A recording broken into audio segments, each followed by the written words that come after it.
5장 한국표준산업분류 23년 출제문제 풀이입니다. 한국표준산업분류의 적용 원칙으로 틀린 것을 묻고 있습니다. 산업분류의 적용 원칙은 굉장히 출제 빈도가 높습니다. 그것뿐만 아니라 각각의 선택지의 내용들이 아주 조금씩 일부만 달라지기 때문에 굉장히 단어 하나하나를 주의해서 봐야 됩니다. 먼저 생산 단위는 산출물 뿐만 아니라 투입물과 생산 공정 등을 함께 고려해서, 즉 산출물도 고려하고 투입물도 고려하고 생산 공정도 고려해서 그들의 활동을 가장 정확하게 설명된 항목에 분류해야 된다. 네, 맞는 이야기고요. 산업활동이 결합되어 있는 경우, 즉 결합된 산업활동의 경우에는 그 활동 단위의 주된 활동에 따라서 분류해야 됩니다. 결합된 산업활동은 주된 활동에 따라서 분류해야 된다. 맞는 이야기입니다. 수수료 또는 계약에 의해서 활동을 수행하는 단위, 예를 들어서 하청업체 같은 거겠죠. 동일한 산업활동을 자기 계정과 자기 책임 하에서 생산하는 단위, 즉 원청업체 같은 거겠죠. 단위와 같은 항목에 분류해야 된다. 네, 맞는 말입니다. 건설업체에서 수수료를 받고 하청 일을 하는 업체는요, 건설업체와 같은 단위의 항목에 분류해야 되는 겁니다. 네, 맞는 말이고요. 공식적 생산물과 비공식적 생산물, 그리고 합법적 생산물과 불법적 생산물을 달리 분류해야 된다. 아닙니다. 달리 분류하지 않습니다. 그래서 틀린 거 정답 4번이에요. 예를 들어서 콩기름을 짜는 회사가 있는데, 공식적 생산물인 콩기름도 있지만 콩기름을 짜고 남는 그 덩어리는 바로 사료업체 부산물로 판매하죠. 이거는 비공식적 생산물이지만 이 짜고 남은 이것들 비공식적 생산물로 따로 분류하지 않습니다. 그래서 공식적 생산물, 비공식적 생산물, 그리고 합법적, 불법적 생산물 달리 분류하지 않습니다. 한국표준 산업분류의 적용 원칙에 대한 설명으로 틀린 거예요. 산업분류는 탑다운으로 분류합니다. 대분류를 먼저 하고요. 제일 밑에 세세분류까지 내려가는 겁니다. 근데 세세분류를 하고 최종적으로 대분류 단계로 결정한다. 이게 잘못된 겁니다. 틀린 거 정답 2번이에요. 한국표준산업분류에서 하나 이상의 장소에서 이루어지는 단일 산업활동의 통계 단위를 묻고 있습니다. 자, 예를 들어서 택배업 같은 거를 물어보고 있는 거예요. 자, 이 택배업은 하나 이상의 장소니까 지역 단위일 수는 없죠. 자, 택배업은 회사가 A사, B사, C사 굉장히 많습니다. 그러니까 기업체 단위로 통계내도 안 되고요. 기업 집단 단위로, 예를 들어서 삼성그룹 단위로 통계내도 안 됩니다. 바로 활동 유형 단위입니다. 정답 3번이에요. 한국표준산업분류의 통계 단위, 요 표를 반드시 기억하셔야 됩니다. 어느 게 나올지, 어느 게 출제될지 알 수 없습니다. 자, 하나 이상의 장소와 단일 장소로 구분이 되고요. 하나 이상의 산업활동과 단일 산업활동으로 구분이 됩니다. 자, 기억하는 방법은요. 첫 글자를 따서 사, 기, 활동, 지역입니다. 순서는 이렇게 팔자처럼 가는 거예요. 사기, 활동, 지역. 자, 이 표는 반드시 기억해 주시기 바랍니다. 한국표준 산업분류상 단일 장소에서 이루어지는 단일 산업활동의 통계 단위요. 바로 사업체 단위입니다. 정답 2번이에요. 이 표는 반드시 기억해 두시는 게 좋습니다. 하나 이상의 장소, 단일 장소, 하나 이상의 산업활동, 단일 산업활동으로 표가 구성이 되어 있고요. 사기 활동 지역입니다. 사기 활동 지역이요. 이렇게 기억을 해 두시면 됩니다. 한국표준 산업분류의 통계 단위는 생산 활동과 장소의 동질성에 따라서 다음과 같이 구분이 됩니다.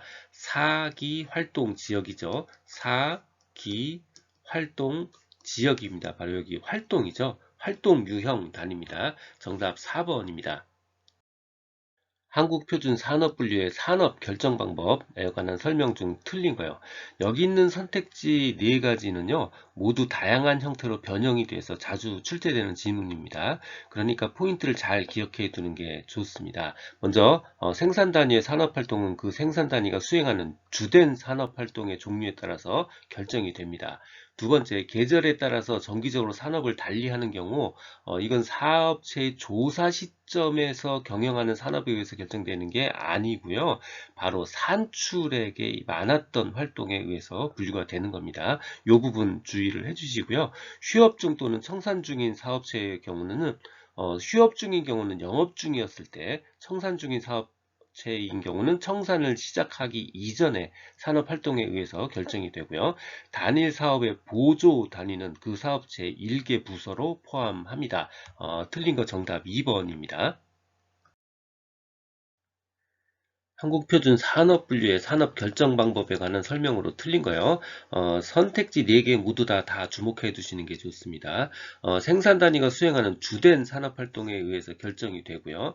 계절에 따라서 산업을 달리하는 경우에는 바로 산출액이 많았던 활동에 의해서 분류가 됩니다.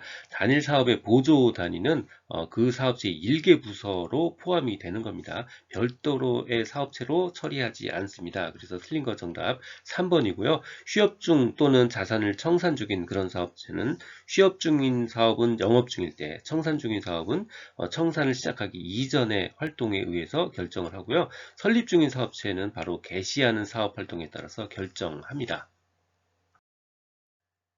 한국표준 산업분류의 대분류별 개정 내용으로 틀린 거요. 채소작물 재배업에 마늘, 딸기 작물 재배업 포함시켰고요. 전기자동차 많이 늘었잖아요. 그래서 전기 판매업 세분류 신설됐고요. 항공운수가 항공여객과 화물운송업으로 변경됐습니다. 그런데 행정부분은 뭐 날이면 날마다 바뀌는 거 아니잖아요. 그래서 전면 재분류했다. 이게 잘못된 겁니다. 틀린 거 정답 4번이에요.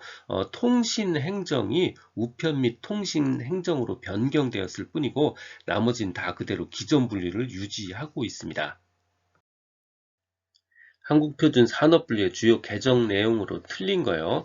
업은 해면이 해수면으로 바뀐 거고요. 수산 종묘가 수산 종자로 바뀐 겁니다. 이거 계속 반복해서 출제되는 오답이니까 오답제 주목하면서 기억해 두시는 게 좋습니다. 틀린 거 정답 1번입니다. 한국표준 산업분류의 분류 정의가 틀린 거예요. 가사 활동은요, 산업활동 범위에는 포함되지 않습니다. 틀린 거 정답 3번이에요. 다음은 한국표준 산업분류의 분류 정의 중 무엇에 관한 설명인가? 각 생산 단위가 노동, 자본, 원료 등 자원을 투입해서 재화 또는 서비스를 생산 또는 제공하는 일련의 활동 과정이라고 되어 있죠. 그러니까 결국은 무슨 활동이냐고 물어보는 겁니다. 결국 산업분류고 무슨 활동이냐고 물어보는 거니까 정답은 2번 산업활동입니다. 자, 여기서 같이 공부해야 될 거 산업과 산업활동의 차이요. 산업활동은 이러이러한 산업이라는 활동입니다. 그러니까 끝이 활동이에요. 이러이러한 재화를 생산하는 활동, 이게 산업활동이고요. 산업은 이러이러한 생산 단위의 집합입니다. 예를 들어서 자동차 산업은 자동차 공장의 집합, 공장의 모임, 이게 바로 산업이에요. 산업은 이러이러한 생산 단위의 집합, 모임이고요. 산업 활동은 이러이러한 서비스를 생산하는 활동입니다. 활동은 활동이고요. 산업은 집합입니다. 듣고 계신 강의는 직업상담사 2급 초단기 합격 비법의 핵심 내용 파트입니다. 교재에는 2002년부터 지금까지 20여 년간의 모든 문제를 분석해서 중복된 문제, 제도 등이 변해서 출제될 수 없는 문제, 그리고 난이도 조정을 위해서 출제한 지엽적 문제를 제거하고 2,800여 개의 문제를 모았습니다. 이 한 권만으로도 완벽한 수험 준비가 될 수 있도록 했습니다. 군더더기 없는 핵심 이론 파트, 그리고 단원별 완벽한 기출문제집 파트로 구성했습니다. 인쇄 가능한 PDF 파일 형태, 교보문고 ES24 등 상용 전자책 형태, 종이책 형태 등 필요에 따라 다양한 형태로 구입할 수 있습니다. 동영상 아래에 댓글에 구매 링크를 넣어드렸습니다.